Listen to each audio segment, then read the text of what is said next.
Arrow Films is a leading independent entertainment distribution company established in 1991, operating in the UK, the Republic of Ireland, United States of America, and Canada. Arrow Films is dedicated to supporting upcoming and established filmmakers of dynamic new cinema and developing an inviolable slate of quality films that enjoy a lasting legacy across its award-winning branded labels, channels, and platforms.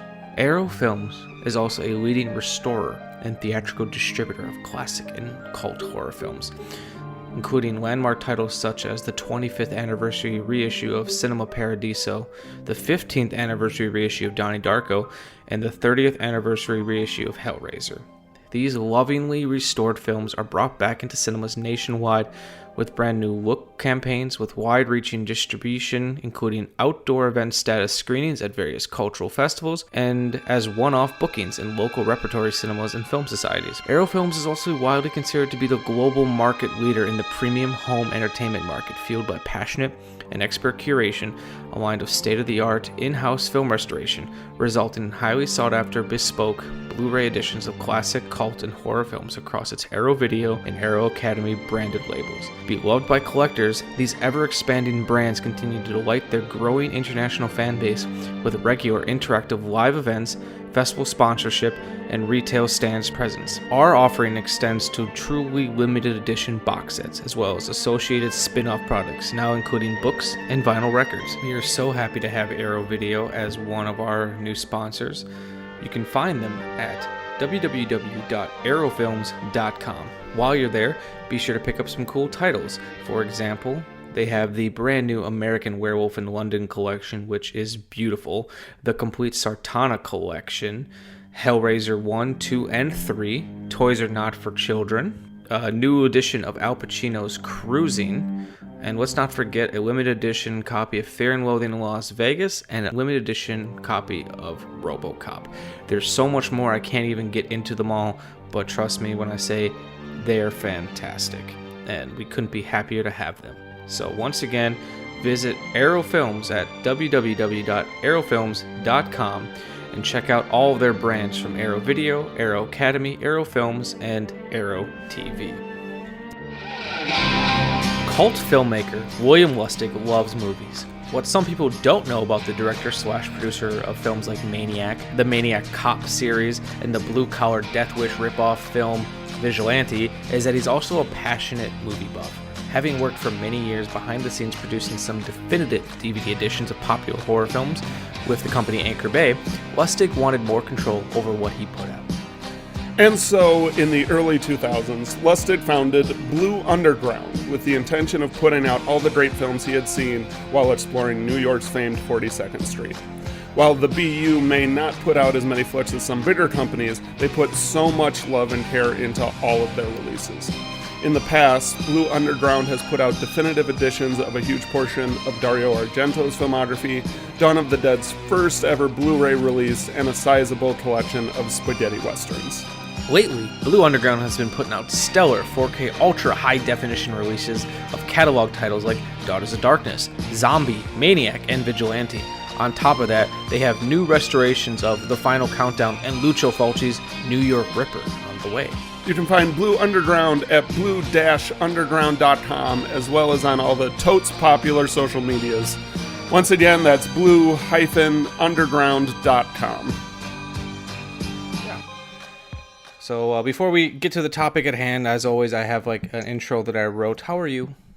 I haven't talked to you much lately.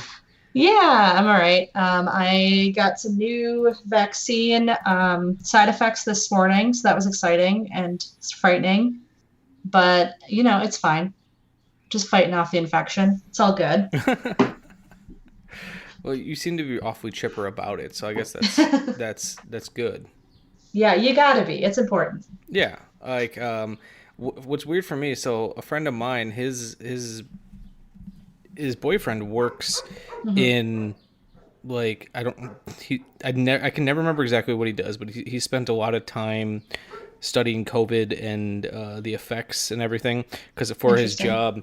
And ever since I got vaccinated, so I had COVID, and I lost my sense of smell and everything, and taste I still kind of had. And it started coming back slowly, but a lot of things I couldn't smell. Ever since I got my second vaccine, more smells have been coming back, but they've been smelling different. Interesting. And he tells me it's because my body is relearning the what things are supposed to smell like. Weird. Yeah. That's wild. Yeah, I agree. But I'm staying hopeful that, onions won't smell rancid my entire life. Oh God, that would be true hell. Yeah, coffee is okay. It's not doesn't smell how I remember it. Soda tastes like chemicals to me. That's so weird. Because my understanding is the way we process smell is mostly associations. So to totally lose those associations as well. Yeah. Are. Yeah, it's super strange to me. I can't figure it out, but I'm just trying to stay positive and trying to stay hopeful and hope that things in the long run end up working out for me. I'm sure they will.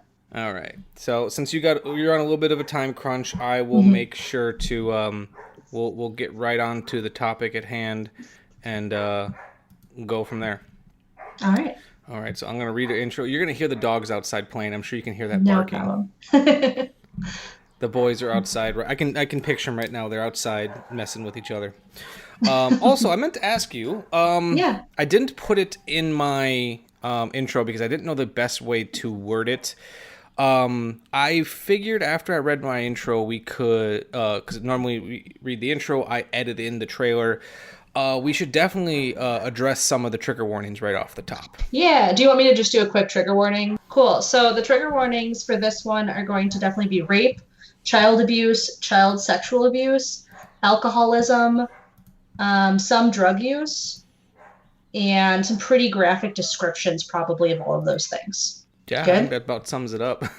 Because I didn't know the best way to eloquently put it. Because you posted about it that you're going to be doing the show and you didn't mention what they were. I didn't, because with trigger warnings, it's always tough too, because while you want to let people know what's involved, sometimes even mentioning them can be negative for some people. So yeah, absolutely. I think I've always just tried to be straight out with this stuff, and for me personally, the way my triggers work, if I know what's happening, I can generally deal with it, or I could make the decision, okay, I don't need to hear this one. So I will say sense.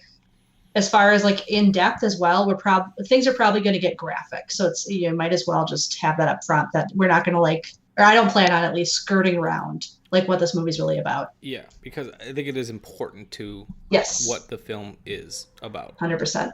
All right, well then I will start my intro.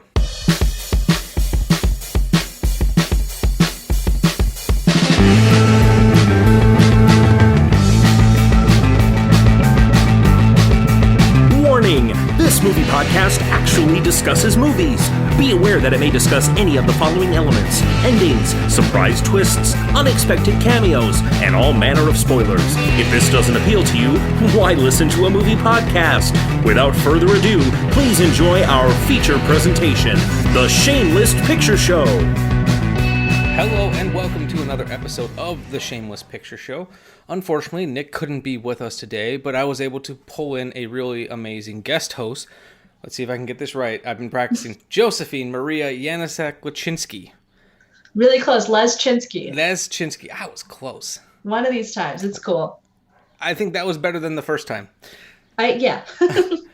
For those of you who aren't aware, Josephine is a really talented writer who has this amazing knack for effortlessly blending her own life into different topics of film and film culture. On top of that, she was producing a fantastic podcast called 31 Ghosts, where she would do spooky renditions of popular ghost stories. And finally, Josephine and I co-created an online genre film festival called Revenge Fest. She's been my friend for years, and I'm stoked to have her on the show. So thank you for coming out again, Josephine, especially on short notice. I didn't give you a whole lot of time to prep. Yeah, no worries. You were lucky that I watched this movie. I was like in the middle of this movie when you texted me, and I was like, oh man, let's talk about it. Let's do it. Perfect. Yeah. So without further ado, on today's episode of The Shameless Picture Show, Josephine and I will be discussing a film in which she chose, which so happens to be the only video nasty we've covered thus far, from 1976 by director Matt Cimber. It's The Witch Who Came from the Sea. Millie Perkins plays Molly, a woman living in Los Angeles who adores her nephews but is struggling with her own alcoholism and traumatic past. Molly and her sister Kathy have a tumultuous relationship as they find themselves constantly bickering over their sea captain father. Molly chooses to romanticize the man and his exploits, while Kathy is often far more open and honest about her issues with him. While Molly spends her time watching television with her nephews or works the late night shift at the bar she's employed at, she frequently has violent fantasies of sexually mutilating athletic, good-looking men. However, when the news comes out that 2 star football players have been killed and their deaths resemble her fantasy, Molly begins down a fantastical trip where reality and fantasy blend as we delve deeper into her own deep-seated trauma. The Witch Who Came from the Sea is unlike a lot of filmmaker Matt Cimber's usual filmography, which was filled with blaxploitation, sex films, and then eventually professional wrestling. The screenplay is credited to Robert Tom, who wrote the flick while in a hospital bed. He was sick and couldn't do much else but write. His wife, the film star's Millie Perkins, struggled to pay for his hospital bills, and The Witch Who Came from the Sea was written as a way to earn a quick buck and pay off his bills. Robert Tom got rather personal, adding in elements of his and Millie's childhoods, and adding some sensationalism to help the picture sell.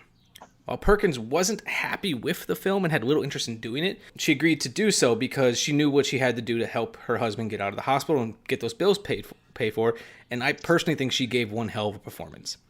While the film... I'm sorry, what? I said I would agree. Sorry to interrupt your intro. No, it's fine. Well, this is actually my favorite part that I wrote because it's just so out of nowhere.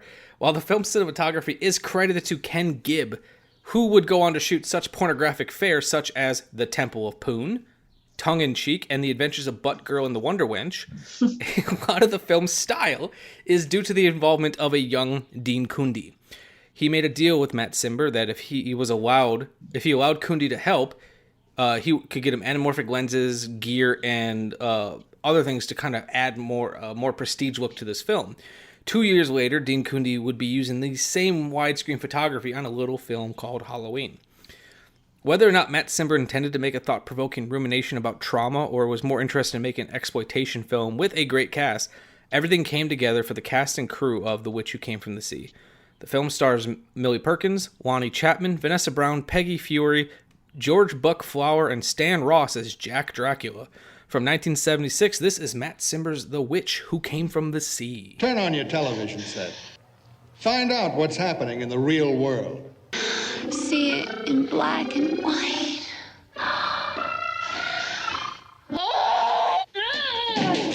God made all of us perfect. Truly, he did. How close do you want to be to the woman in your life? You don't know if it's true or not unless it's on television. Why was Grandpa lost at sea? I don't know. Because he was perfect. Too good to live on land. Who is she? She's a witch come out of the sea. She's not a witch. She's beautiful.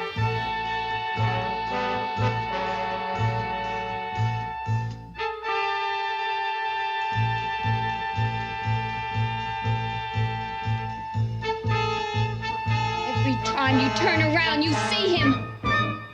Stark naked, grinning at me.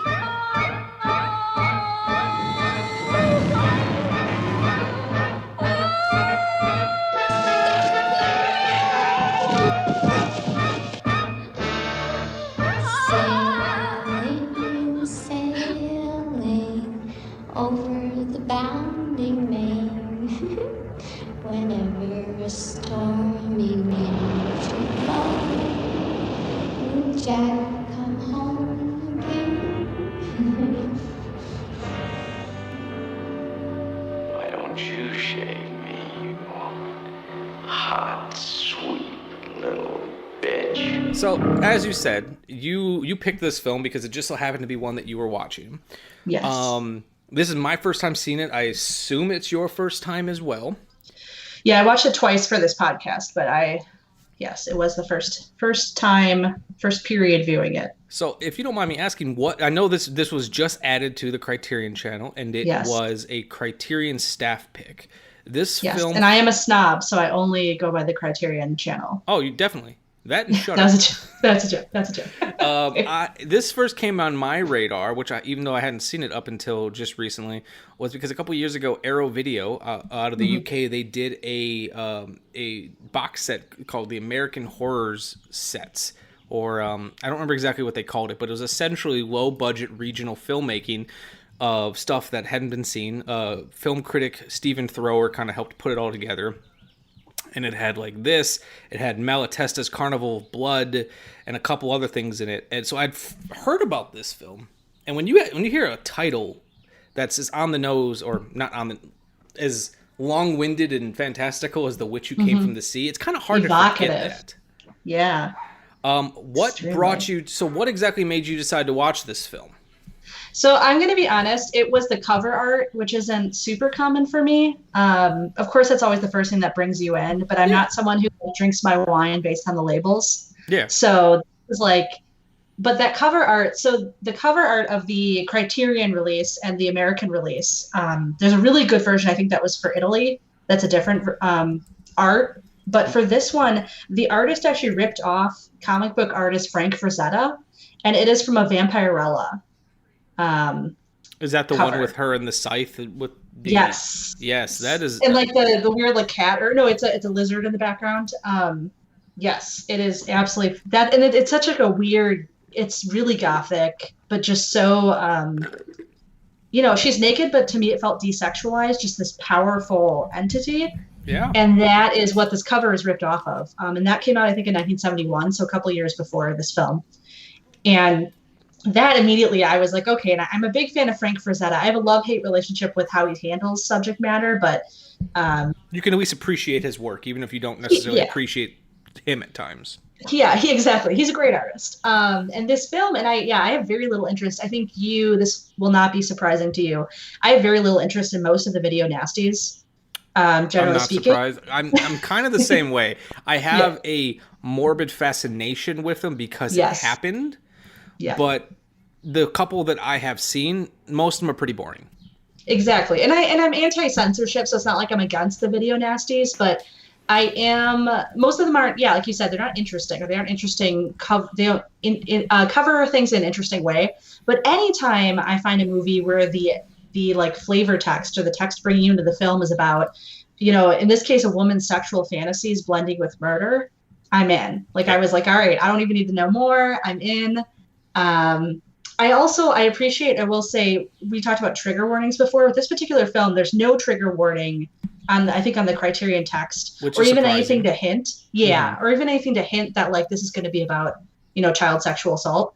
Yeah. But the way they build it, I think from like the first scene, I knew. I was like, oh, like the first conversation between the sisters, I was like, oh, that dad was a pedophile, like right away. And then they build it slowly. I had that same thought, and it's hard for me to necessarily say what made me think that.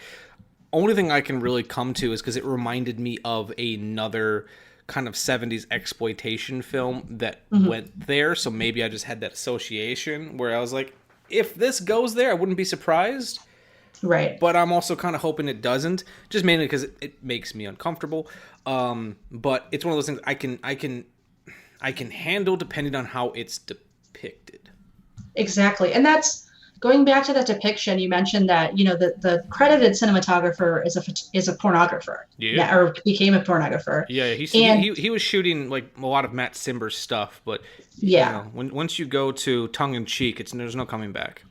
Yeah, but with this film, what actually struck me, and this may have been with knowing that this is a movie that's probably going to be censored in the first place, like the scenes where she is torturing or about to have sex with, or any character is about to have sex with someone else. There's a lot of sex, implied sex in this movie. You don't see a lot of sex, but any scene where like we're about to get sexy, it becomes very unpornographic to me. Like it was fascinating to me that the first time you even see like on-screen harm is like one of the final scenes. Mm-hmm.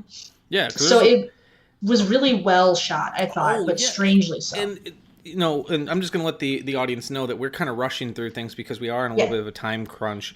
But I completely agree. It's actually one of those, it's very fascinating to me how effective this movie was with nothing. So we're going to spoil some things.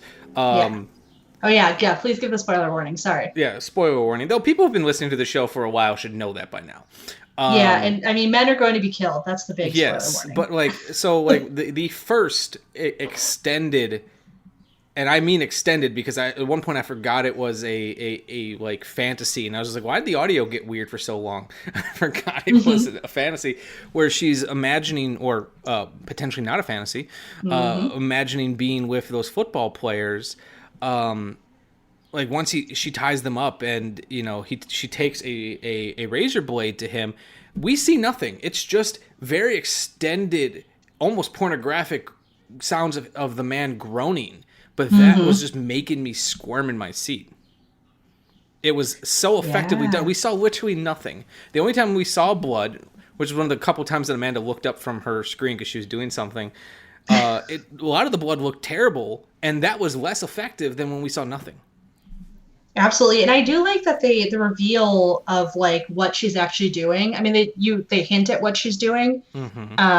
When they finally, she finally goes to town on a guy on screen. You see his like, untanned butt. He's like clearly tanned.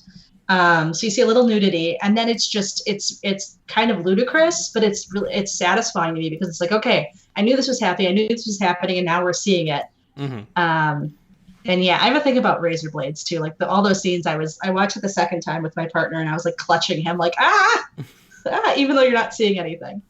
Yeah, it's interesting too because like, I don't necessarily do it with newer movies because newer movies, I'll explain in a second, but like I'm fascinated by watching credits, just especially for these lower movies because I just like to see. You can really get an idea of what a film is like by looking at the credits. Even if you don't know who people are, when you see like a lot of recurring names coming back and forth and little things like that, you're like, oh, this is a small crew. They had people doing multiple things. It's like me and my co-host Nick, we found out Sissy Spacek was doing costumes on some indie films for a while before she was an actress because we were watching the credits. And I noticed, so a character actor that I've always enjoyed, he played one of the police officers, George Buck Flower. He did the casting in this movie. So it's like, to me, it's like, okay, this feels like a small, it was obviously a small budget film that was made as a way to make some money for the screenwriter's hospital bills. Millie Perkins didn't really want to do it, but she was going to anyways. And it just felt like a small little production where they're getting all their friends to come together and do these things. I'm mostly interested in how Matt Cimber got connected with this because I have seen a couple of his films. I've seen, especially the Candy Tangerine Man. This is not the type of film he makes. But this type of film is definitely very much my shit. Where me and you have talked at length in the past about, at least on my end, I don't want to speak for you, where I have this love-hate fascination with exploitation films, where most of them are not nearly as good as their premise would lead them to be. But I'm always going in hopeful because these are the types of film I'm hoping to get, something that on the surface is a exploitation drive-in type of movie. But has way more art and way more style and way more going on underneath the surface than anyone would expect. Like this is the type of like exploitation film that gives me hope when I go in and watching these, like to find gems like this. And definitely. Most of Matt Cimber's career didn't have many gems like this. So it's just an interesting combination of forces where all these people came together to make something that's too weird to be a horror film, especially at the time. And it should not appeal to the drive-in audiences they were trying to appeal to. Sorry, I was a little bit of a rant for a bit. No, you're good. I'm glad you brought up, seeing the names at the credits. One name caught my eye, aside from like Matt Cimber, who seems like such an, kind of a standout person. A lot of the other actors are, from other exploitation films, they're character actors. But one name that stood out to me was Sam Chu Lin, who was the newscaster who was announcing, these horrible murders, like kind of in the background. He was, when this film came out, he was working for CBS. He's one of the first Asian Americans to work for not just CBS, but all 4 networks. He's this very prominent newscaster, specifically journalist, Asian American journalist, and it was part of this film in that really small role. Whether or not it was just a clip they used or whatever, but the fact that he's like credited and he was involved was just so interesting to me. I'm sure he just knew somebody on the for the movie, but and it's not listed anywhere on his Wikipedia page, by the way. No, I noticed they left that out. It is on his IMDb. Yes, it is. But yeah, what if just kind of a weird little, credit there. The cast in this film is fascinating to me because I'm no Matt Cimber expert, but it seems definitely like, from what I've seen, to be one of the more star-studded casts he's worked with. Millie Perkins was a big name actress. Hadn't worked with Monty Hellman. I'm trying to think. She was in The Diary of Anne Frank, I believe, if I'm remembering correctly. That was her breakout. Yeah. Lonnie Chapman, who played Long John, he's one of those fantastic character actors who's been in a little bit of everything. Also he started off as my least favorite character, became one of my favorite characters, weirdly enough, in this film. And then even like the older barmaid Doris from fantastic. A little bit of research I was doing at the time. I think she was teaching. She was teaching costume design at UCLA, and Matt Cimber essentially begged her to come out of retirement to come do this film because he was trying to get as many reputable actors as possible, and she eventually said yes, just so he would stop calling her. So Vanessa Brown too is another actress kind of in the same vein as Millie Perkins. She played a lot of like historical. She was in a Tarzan movie, kind of a young babe, grown up a little bit. I think this was her last role too. So to me, it just felt like, I'm not going to pretend to speak for Matt Cimber and really know a whole lot about him, but just knowing his career. And actually, he was Jane Mansfield's last husband. Yeah, I saw that. It was interesting to me that it felt like, I assume he was friends with someone on the crew. Is how this could have come across his desk. And, he probably saw it as like, well, this is a chance to work with Millie Perkins. She's a big name actress. I can probably get some other actors to do it too. To me, it feels like, well, here's a chance to make something theoretically bigger, or at least of bigger talent, and do something interesting. Whether or not he, believed in the story or believed in the script, who knows? But I think it's such an interesting combination of things. Yeah, I will say when I was doing some research, there's an actor named Richard Kennedy who played the other one of the detectives. Yeah, who's kind of trying to corner what's going on. He worked with Matt Cimber in a couple of pictures, and kind of in what would seem more minor roles, but as we know on a set, things are very different. So I kind of wonder if there's a connection there as well. I wonder how many of the other actors also cross over with Matt Cimber, but definitely Richard Kennedy is one. Yeah, and at the time period, and in the 70s, some of these actors who, have been around for a while, who are doing weekly spots on cowboy shows, someone like Lonnie Chapman, that's kind of type of thing he was doing. They probably get to a certain point, and people they're not getting calls anymore. They're not getting the calls to come out and do the big movies. So, they probably think it's like, well, this guy's calling me. I have a mortgage to pay. Let's go do this weird movie.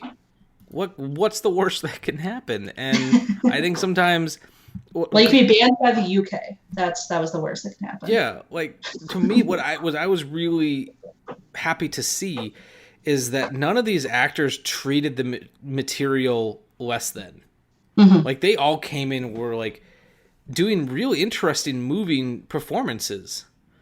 Like, I wouldn't say this film is camp at all. No. Yeah. Like, maybe some of the line deliveries are a little goofy or something because of bad writing, but like Millie Perkins, she's in every, like, she's dedicated in every scene.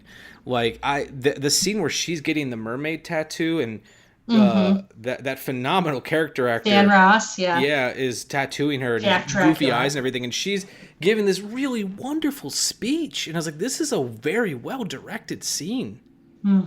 But I came with friends, didn't I? No, lady. McPeak. A beautiful man named McPeak. Dark. from the sea. He shaves. Sure, lady. He took me home with him. You're a beautiful lady. Any guy would. The mermaid's tail won't go down too far, will it? Just right. Just perfect. Just rising from the curly Black Sea. Well, that's right, isn't it? I mean, you're an artist, aren't you? An artist. And I don't believe in anything dirty or obscene. I don't either. But I have dreams sometimes. Everybody's got dreams. Can't help them. No. Why do they call you Jack Dracula?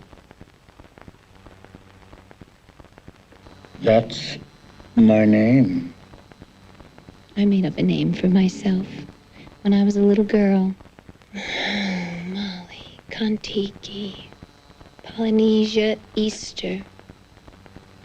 I swore it was my real name. Easter Island, the Kontiki. Do you remember the Kontiki, the raft? And Polynesia was the name of the parrot in Dr. Dolittle. Yeah, but Jack Dracula is my real name. You know, movies like this don't get stuff like this. Like, don't get scenes like this. They have great acting. Like I said, Dean Cundey was on set helping shoot it, and that worked out with Matt Cimber's style because he knew that they didn't have a whole lot of time for multiple setups, and Dean Cundey's like, let's shoot this film very wide and shoot as many long takes as possible so that way we can get through it faster. And it has, you almost feel like you're gliding through the scenes. Yeah, I think that's a really accurate description. I will say too, like there are so many actors who, not just Millie Perkins, who deliver these performances that easily could have been like jokes. Like Long John could have easily been like this old fool, and he really ended up not being. Doris, these very like interesting characters who are real people. Like Long John, I've known that bar owner, I've known that bartender. Like yeah, and like very interesting. Yeah, and like I said, he started off as a character, and that as like when you first are introduced to him, and he's like threatening everyone and being like, I hate you guys, and like, oh, this guy's kind of abrasive, kind of a jerk, just trying to sleep with all the women in the bar. Yeah. But by the end of it, like he cares so much. He really does. Yeah. Yeah, I don't know. Like I as I was watching the movie, like I said, Amanda's just kind of listening in on it. She's like, what do you think of this movie? And I didn't, at the time, I could not like put it into words. I was like, I'm just endlessly fascinated by this. Yeah, I think I like your description of it as like a fantasy as well. Like from the very first moment when she's describing to her nephews on the beach, oh, your grandfather was a sea captain. He was a good man. It's like very, saccharine, and you're like, okay, this is a fantastic description she's giving. And even then I had no idea until she talks to her sister what exactly the grandfather's deal was. I assumed he had like run out on them, but clearly that wasn't really the case. Yeah, because that's how they set it up. And then when you actually put together, like, because she kept saying, well, he died at sea or something. Yeah, lost at sea. Yeah, when you put together what she means by that, or like how she's handling that, I audibly went, oh shit, when I I finally put it all together, like, oh, that's insane. Yeah, and dark. Yeah. Yeah, and like it's crazy to me that this movie got made at this time, because like I know this film struggled with obviously censorship in the UK and even in the United States, and a lot of people were saying to him, it's like, you can't make a movie about this. And he was defending it, obviously, being like, why not? Like, I'm not somebody needs to talk about it. Yeah, it's like, pretty much exactly what he said is like, someone needs to talk about this. Why is an exploitation filmmaker the only one ballsy enough to try to make this movie? Why aren't more people trying to talk about this? Why is the guy who created Gorgeous Ladies of Wrestling the only one who wants to talk about trauma? Yeah, I mean, that's I think that is a theme among like exploitation defenders as well, that they were the only movies that did end up touching on these things. Unfortunately, exploitation had the same gatekeeping that Hollywood did, just in a different way.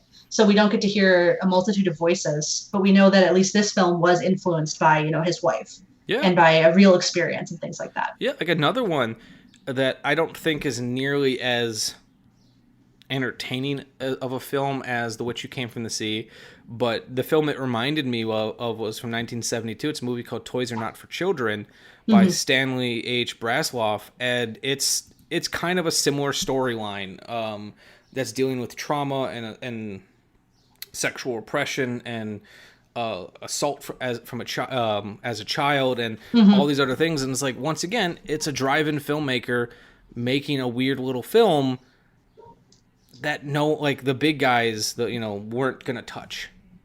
And if they were going to touch it, it was going to be in such an offhanded way. Like, you get a lot of movies in the 50s and 60s that are in some way about this, especially when it comes to like men and boys, but it always tends to be like anti-gay, and they don't show anything. They just show like the kids going into the house and saying, be careful of beware of gay men. Yeah. And I think so to have it be touched in a real way is fascinating. And it probably also doesn't help that a lot of these films, since, Matt Cimber, Stanley Brasloff, and anyone else who's tackled stuff like this, any exploitation filmmaker, Russ Meyer, any of them, anytime they have a screenplay that's touching on something, obviously they know their audience, they know what they have to sell. So I think what sometimes hurts their point is the fact that, okay, we do need blood, we do need sex, we do need a pair of boobs in this film. So I feel like sometimes their message, whether or not it's intentional or not, because I think there's a lot of times for a lot of filmmakers, a lot of unintentional genius, things they don't really realize they are trying to speak on. I think some of their points get sullied by the fact that, like, we need to have a sex scene in the 15-minute mark, or else this movie won't sell in Kansas. Yeah, I will say with this film in particular, I loved the depiction of, Molly, the main character, as a repressed sexual person. Like, she's having a sexual relationship that we see, a sexual relationship that is loving and open, clearly.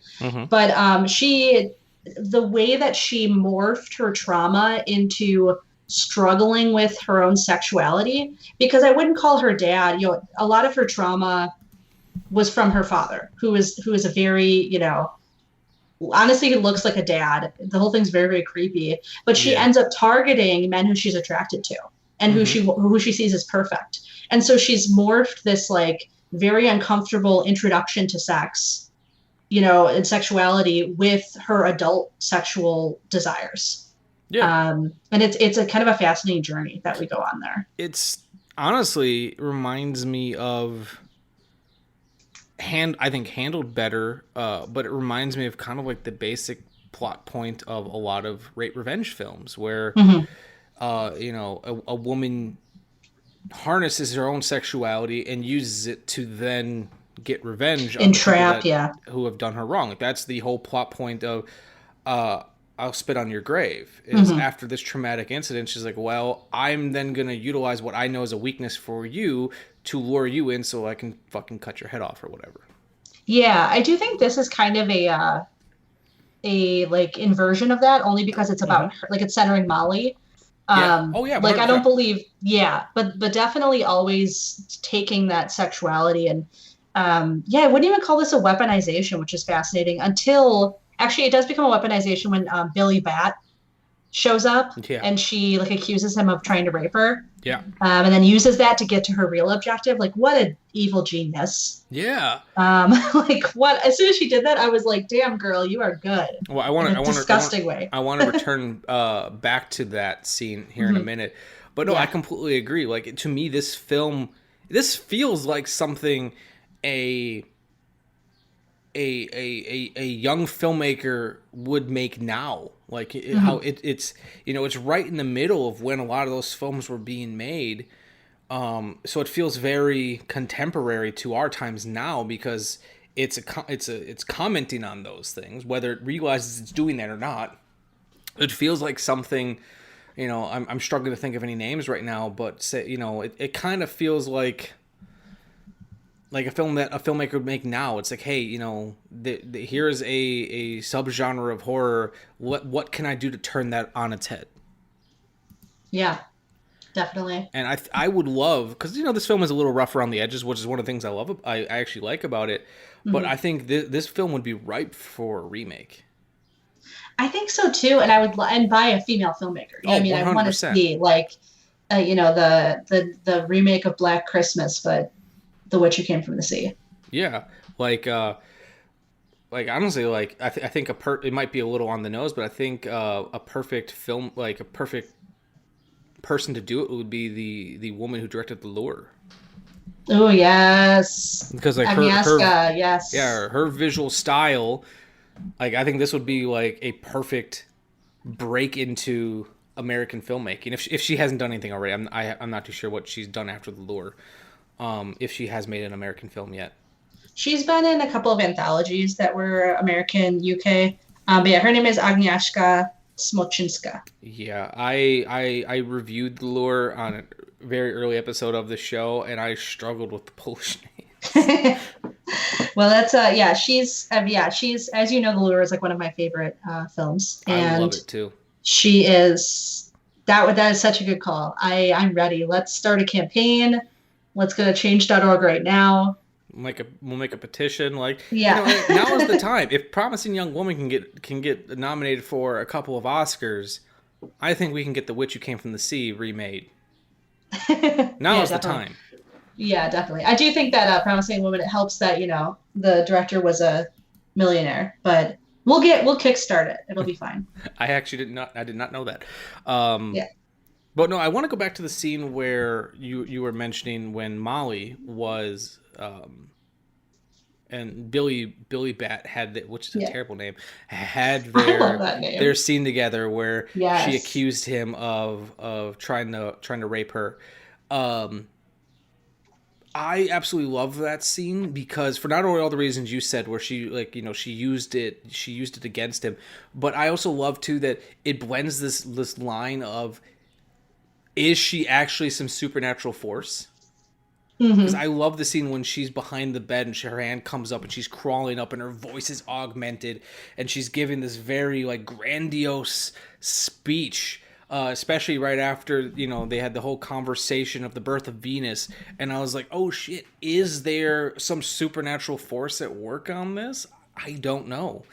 And then, like, I loved all like the quick flashes later on in the film of her on a raft with what looked to be like cut up bodies, and it's like, yeah, raft of Medusa, yeah. Yes, there's so much going on, and You see this criticism online all the time where people automatically don't like a movie if they don't instantly get it.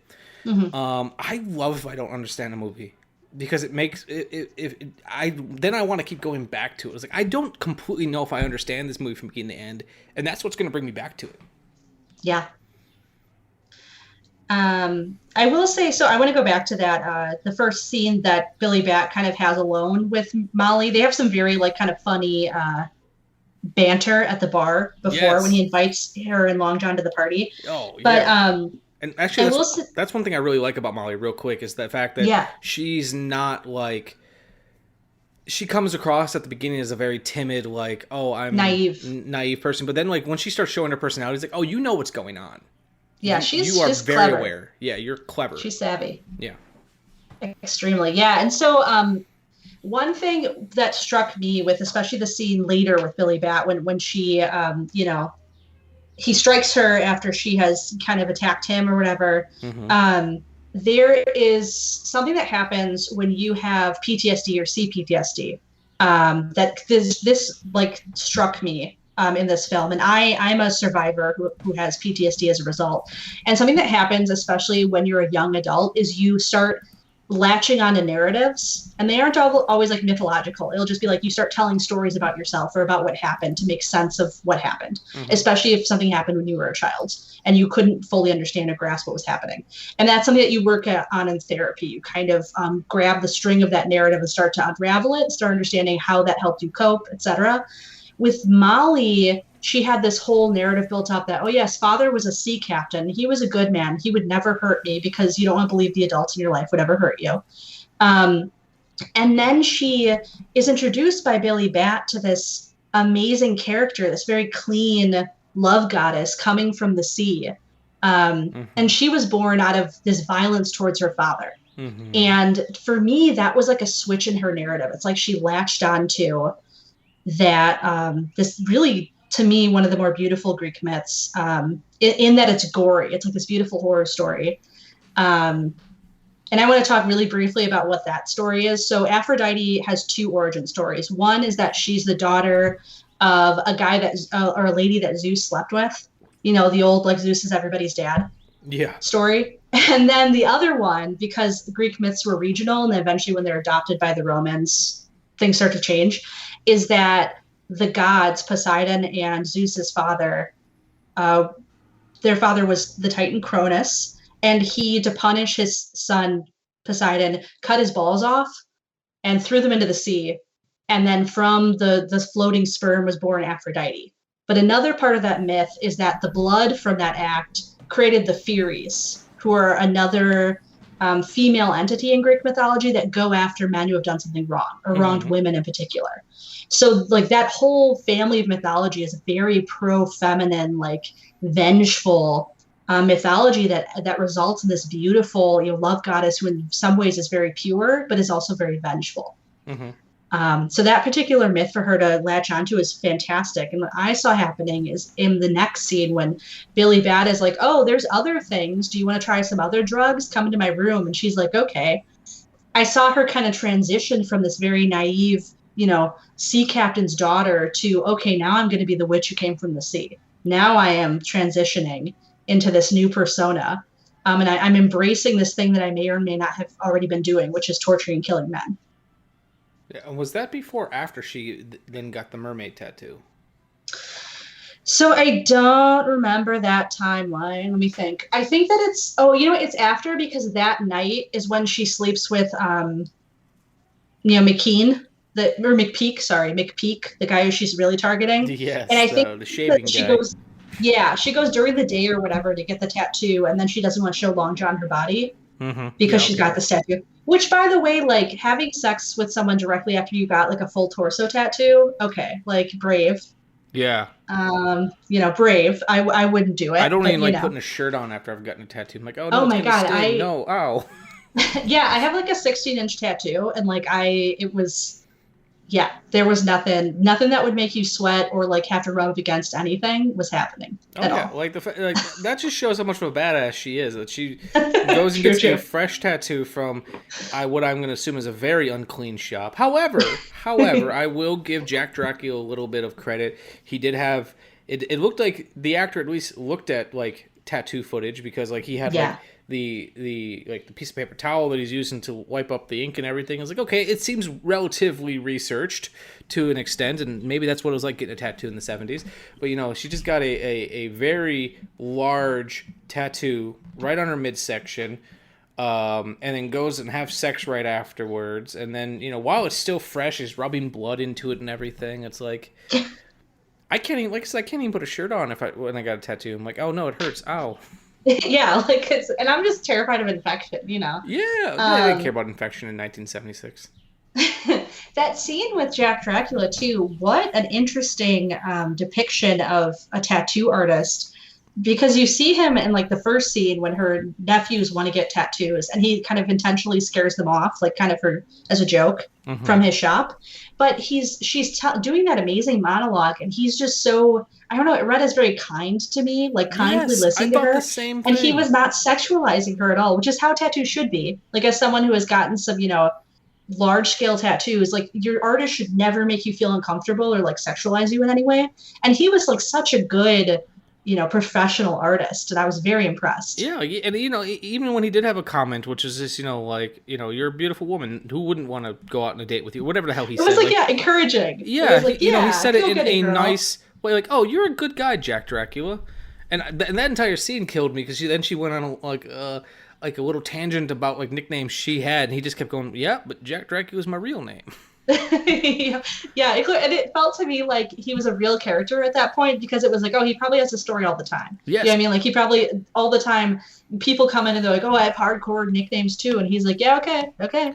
Great. Yeah. Well, it reminds me actually. So, Emma, our house guest, who's living with us currently. Yeah. We all kind of play a game when we watch movies together, where we look for people in the movie or people in the background, and then we we pretty much pick people out and be like, that person's in their own movie.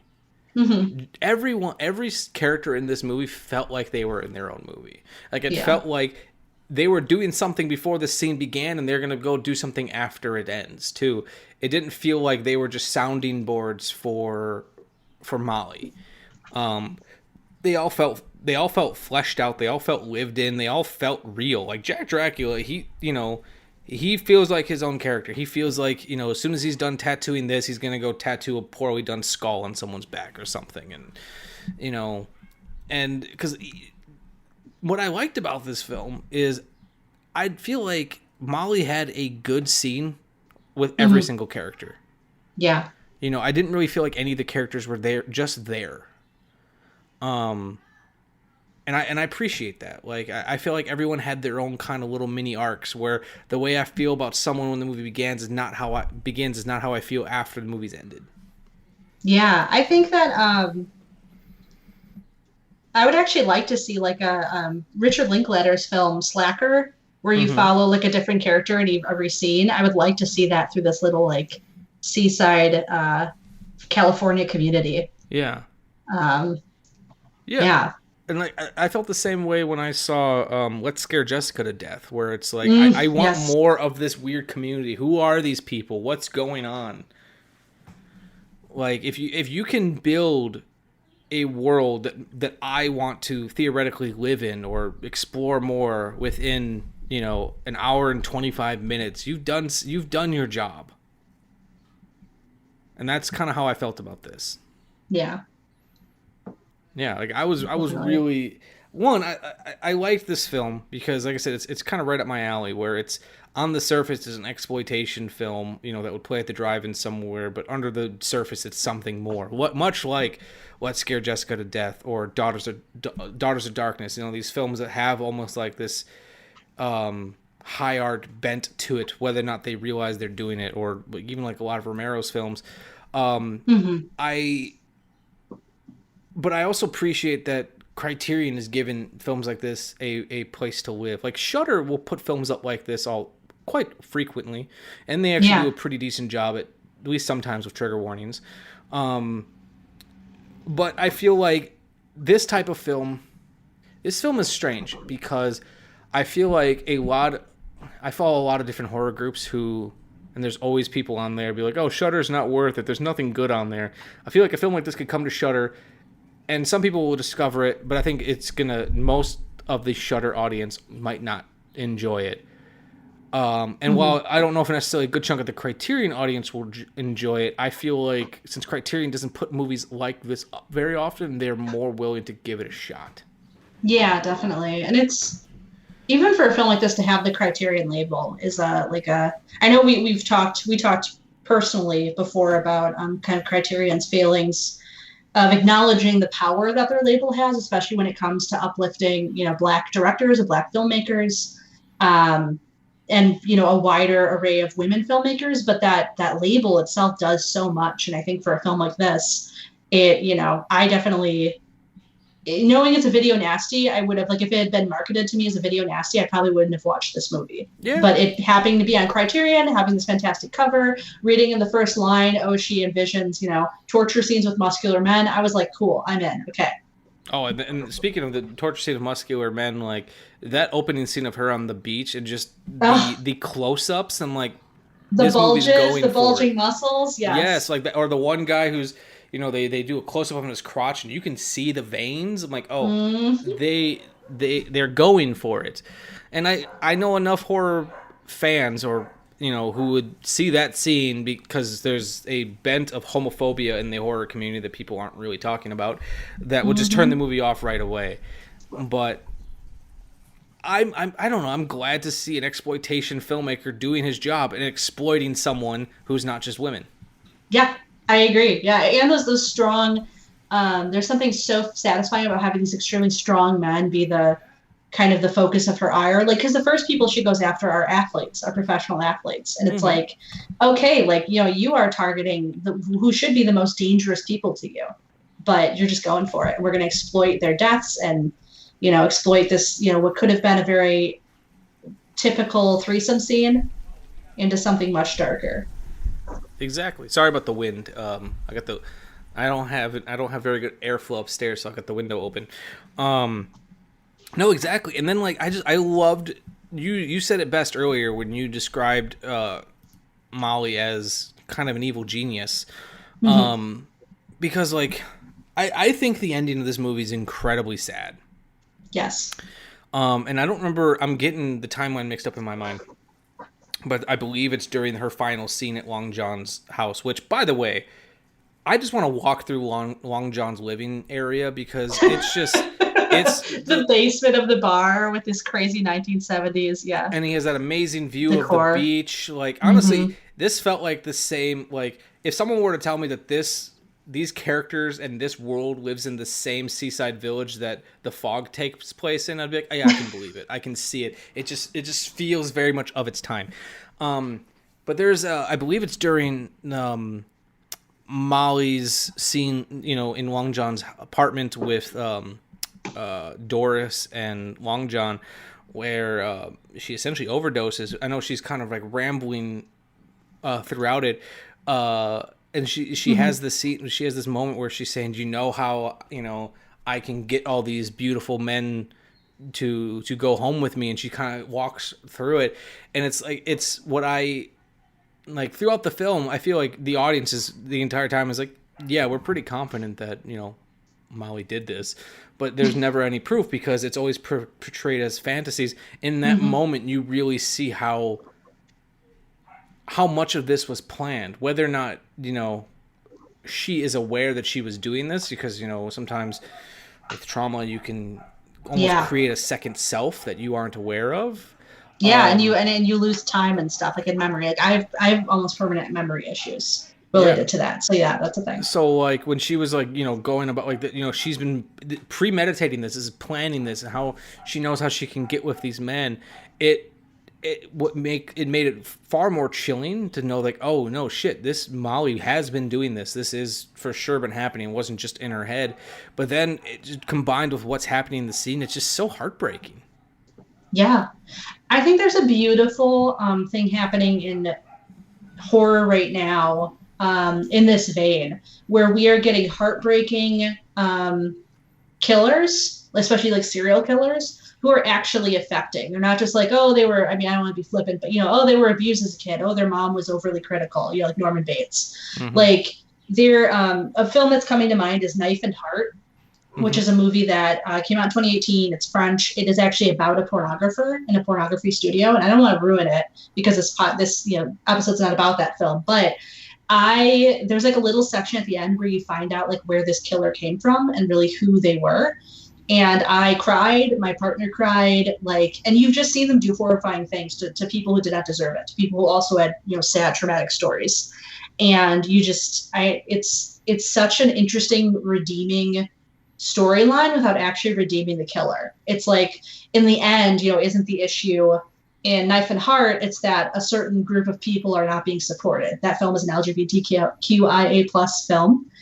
And in this movie, it's that these young girls were not being protected. You know, where was their safety net? Where was, you know, somebody before Molly became this, like, you know, pretty literal psycho?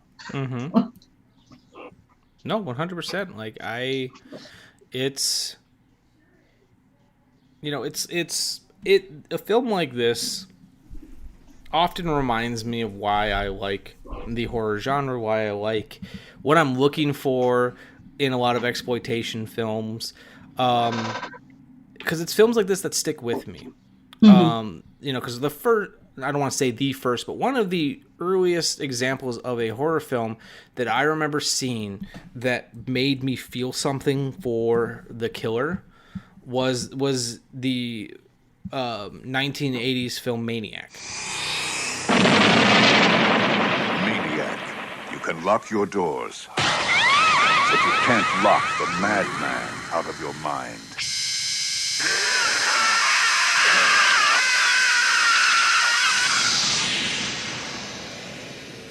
maniac. It will tear the life out of you. Because it was the first time that I had remember at that point seeing a film where you have this guy doing heinous things, but it's a character study into who he is and why he potentially try to get you an idea of why he's doing this, and almost sympathetic, even though you don't agree with what he's doing. And that was a turning point for me, because I had seen that right at the end of high school, right before I was going to film school, and I was like, oh shit, you can do more with this genre than just blood and guts, and you can make interesting films about terrible people and make you feel a multitude of different things and have good performances, and so ever since I had seen that film, because that was a big moment for me, which was also one of the video nasties, oddly enough, I'm always kind of chasing that feeling again of, I want a horror film that's gonna make me feel something. Yeah, don't get me wrong, and not just like a jump scare. Yeah, and don't get me wrong, I love the genre. I love film. I'll watch dumb movies because I know they'll be fun. I know they'll be dumb, but it's saccharine. It's just it's sweet. It's sugar. It's a good time. But they don't stick with me. Yeah. I want something that's going to stick with me. Even if I don't necessarily love the film, I want something that I'm like, man, that was a really well done whatever. Because I think that's what excites me.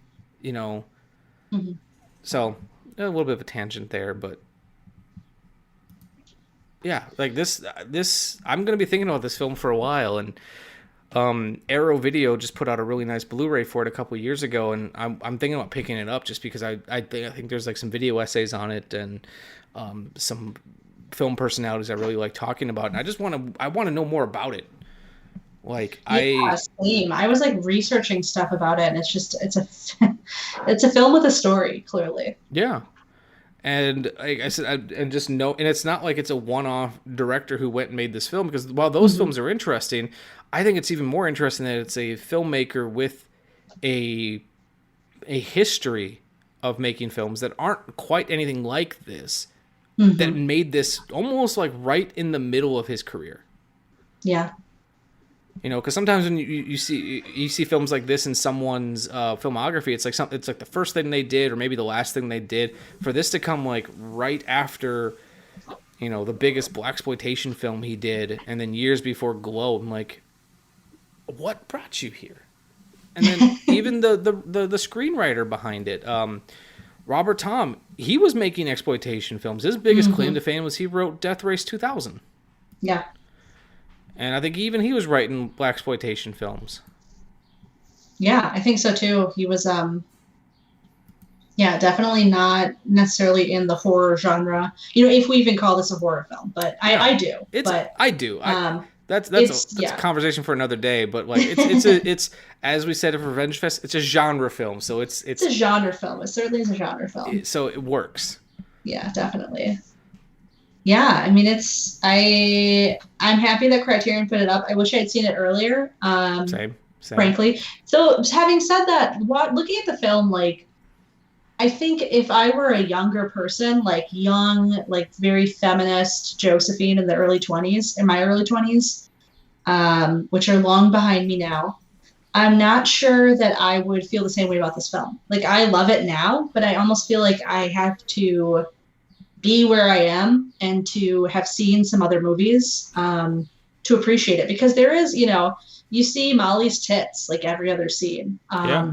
You see, I do stand by that even the sex scenes are not filmed, or the scenes that are going to lead to sex are not filmed in like an exploitative way. No, I don't think they're filmed with, for lack of a better term, a gentle touch. Yeah, I think so. I think they are gentle. Even the scene where she's like setting them up for a threesome. I was like, this is like a tender moment with these two very, kind of skeevy guys. Honestly, that's how I felt about The Last House on the Left, with the way that Wes Craven shot that film. Like, there's heinous things happening in that film, but he handles it in a way that makes it more palpable, if that makes sense. Like, I don't know. Yeah.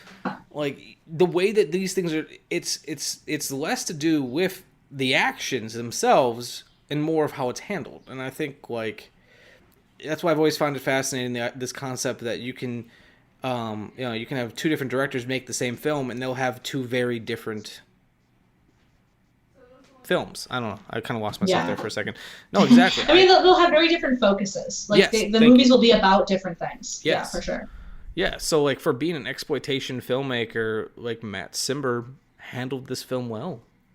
Yeah, I think so too. And yeah, I'm just trying to think about what else. I mean, it's a predominantly white film for two filmmakers who are very used to working with like black actors.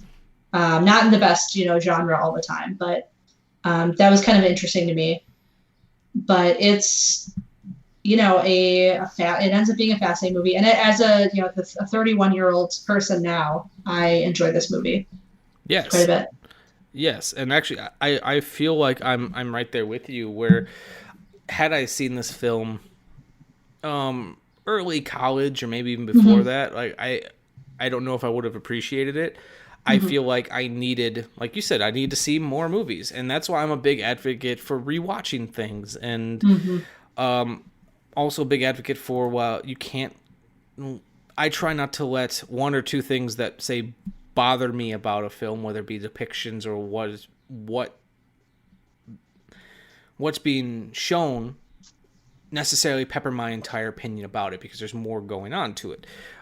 Because I feel like had I not seen all the weird avant-garde and experimental films I was subjected to in film school, I don't know if I would appreciate this film as much as I do, because I see more in films now because of having that language of cinema instilled in me. Yeah, definitely. I will say seeing foreign cinema too, really, I mean, I kind of grew up watching foreign movies from the library, but I like the use of nudity, especially in this film, feels so different to me than like horror movies that were coming out in the early 2000s for the big screen. A lot of like breasts popping out of shirts and things like that then to get slashed, etc. But it's such a different feel. And I do think that the whole, kind of trope that Americans are so repressed, and that because we're not comfortable with our bodies, we're not comfortable with seeing bodies, that shows up in film in really weird ways, where like anytime there's a naked person, it's very perverted. I don't feel comfortable with it all the time. But in this film, it really felt different. It was like, okay, this is like when Molly is, and that's another thing to go with her whole persona, that she has this persona when she's doing these attacks. When Molly is naked, when she is undressed, she is her truest self. Like she's in her own skin, and she is a different person than when she's wearing her, the 70s button-up patched shirts, and she's being naive, kind of flippant Molly. Exactly. And I think part of what might be affecting like or creating that feeling of like her nudity is not exploitive like it is other times, is because it's so casual. Like it's there. They're not drawing attention to it. Yeah, there's no like close-up breast shots. They treat it like a costume. Definitely. And another film, actually a foreign film that I saw very recently that I felt kind of did the same thing, because there was a lot of nudity in the film, but it never felt exploitive, was Betty Blue, if you've seen that film. Like it's the same thing, where it's like they treated nudity like a costume, where it was less to do like, oh, look, there's a naked woman. It was like, no, this is just how this character feels comfortable, or how this character is. Yeah, that whole idea of nudity as a costume is a whole other thing. And also, I would even add to that the idea that Molly and that tattoo, her being nude with that tattoo as a costume, like tattoo as costume. But it's making me think of Ari Aster, who is a filmmaker who I generally really enjoy. I like his films. Midsommar is one of my favorite films. He has a real thing with body horror, in the sense that he's depicting human bodies as very horrific, especially like elderly bodies, and anything that we in the past would have labeled a deformity. He's very into exploiting that, and I think that has a totally different usage of nudity as a costume, because in Midsommar there's a scene where you see a lot of characters naked all of a sudden, where in past scenes you saw them with their hair done and they were wearing these beautiful embroidered clothes, and it's a total character change. It's a total switch, which is interesting, but he's definitely playing up like this nudity as, and I do think that's like the American as well. It's like he's playing up this nudity as horrifying. Like, oh, these old bodies, they're disgusting. Like, which isn't true, of course. We know, human bodies are beautiful. But in Ari Aster's films, he's using this costume as a horrifying stand-in for like something else. Whereas in this movie, I feel like all we're getting is a costume change. It's like, oh, she was wearing a button-up shirt in this scene, and now here are her naked breasts. And those are both legitimate. Neither is more horrifying than the other. It's just different. She's a different character now. Mm-hmm. Yeah, no, I think that's perfect. And I hadn't put it together what you're talking about with Ari Aster and, I guess old person nudity. But it honestly kind of reminds me of the same thing that Stanley Kubrick did in The Shining. Yes. Yeah. Yeah. So the woman in the bathtub, who everyone tells me is like the most horrifying scene, it's a naked lady. Like, are you kidding me? Yeah.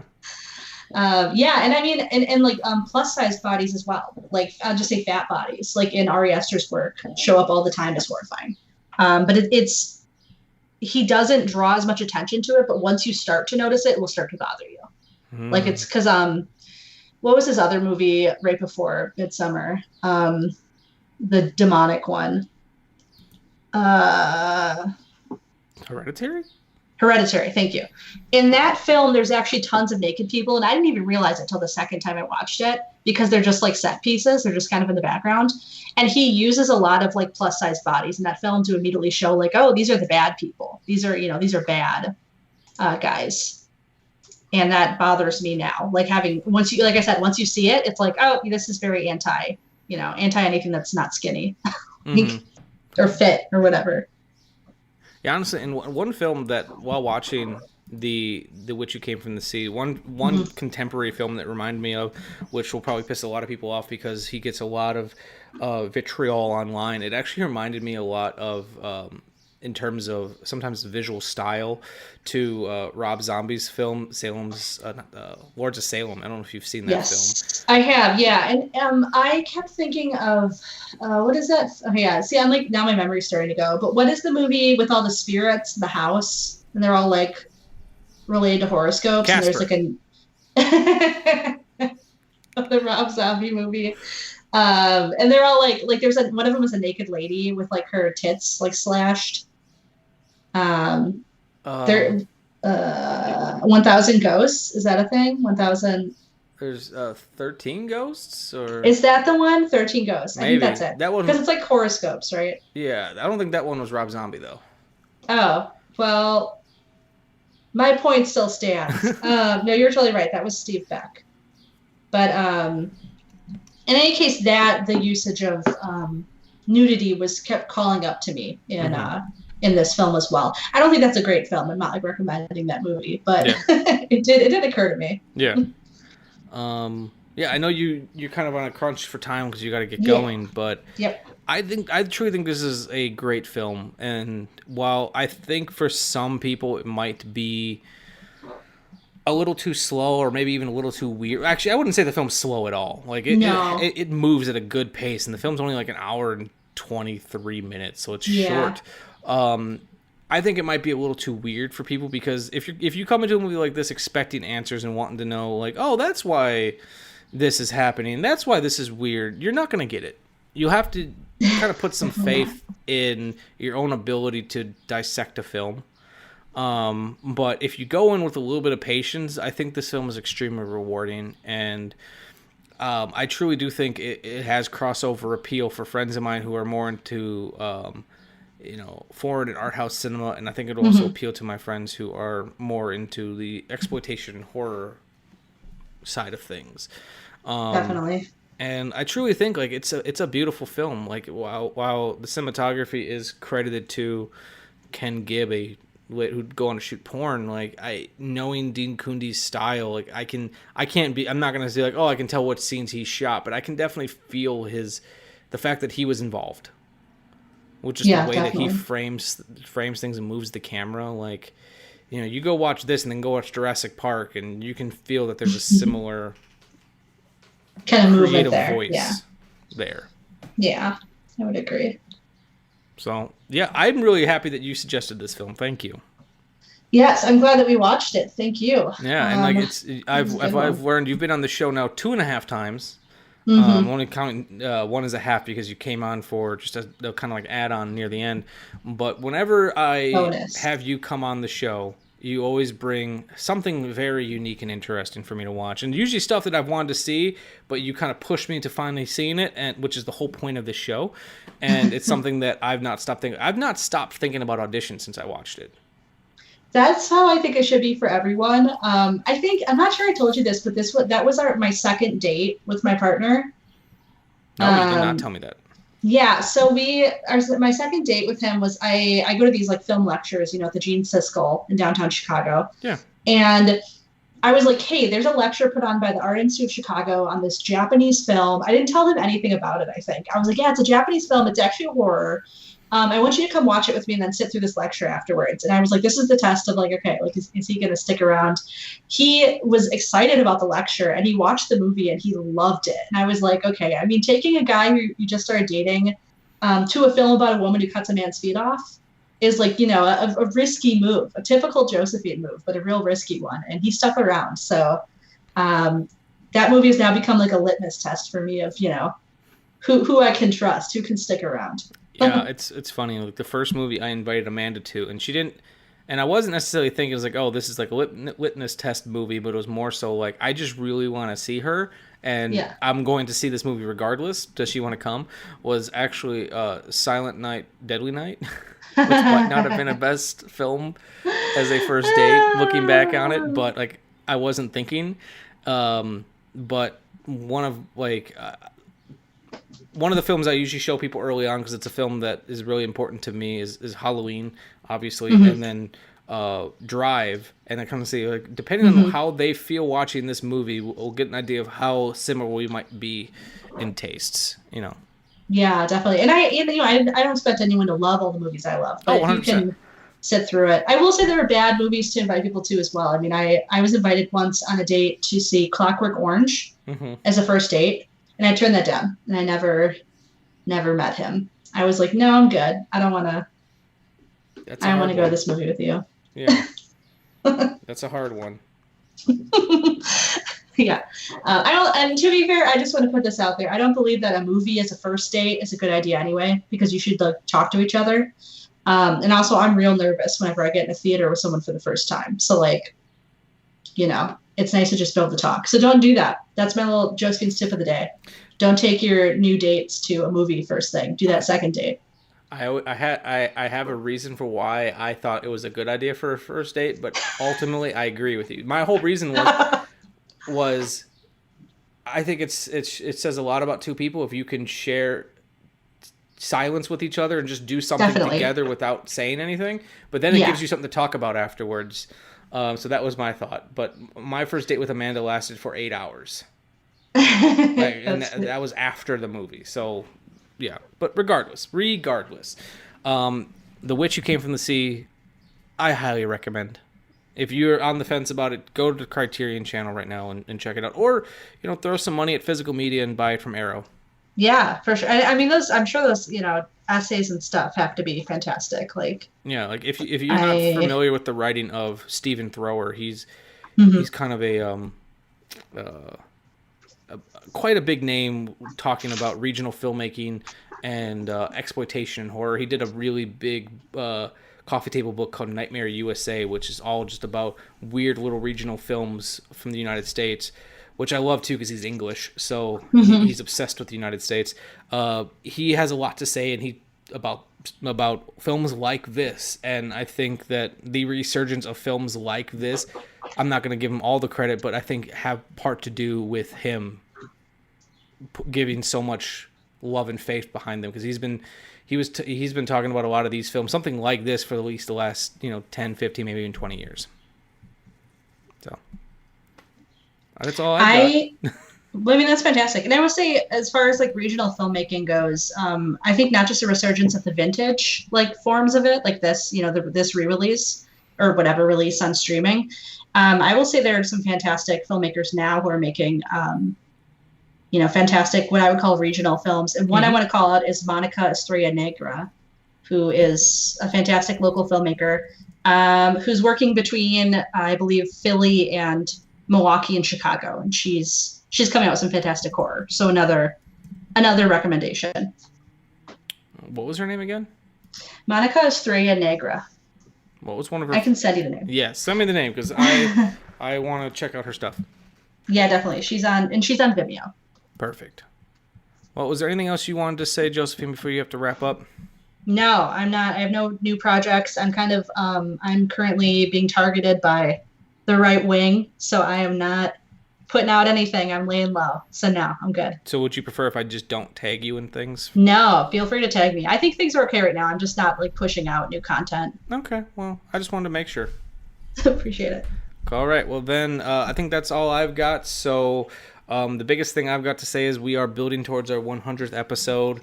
And then this week we'll be starting a new giveaway to kind of hype for a future episode we're doing, where me and Nick will be doing a double feature of the original The Fly and then David Cronenberg's remake of The Fly. So I'm giving away 2 editions. I've got two little box sets, one that has the original The Fly and Return of the Fly, and then the other one that's got David Cronenberg's The Fly and the sequel with Eric Stoltz.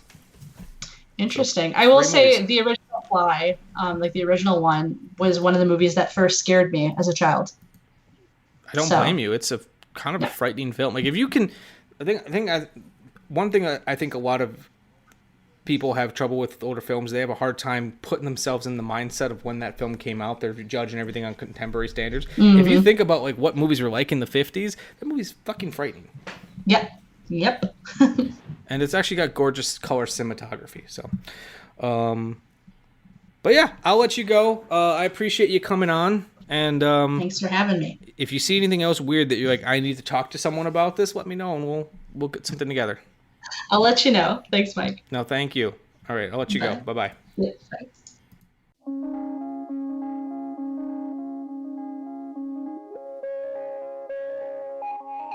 The Shameless Picture Show is recorded in Milwaukee, Wisconsin and Easton, Maryland, and is hosted and produced by Nick Richards and Michael Viers. Today's episode was edited by Michael Viers. Our opening theme music was written especially for us by The Directionals, with narration by Zach McLean. The end credit music you're enjoying at the moment was generously provided by my friends in the band 10 Speed. The Shameless graphic design is masterfully done by Amanda Viers.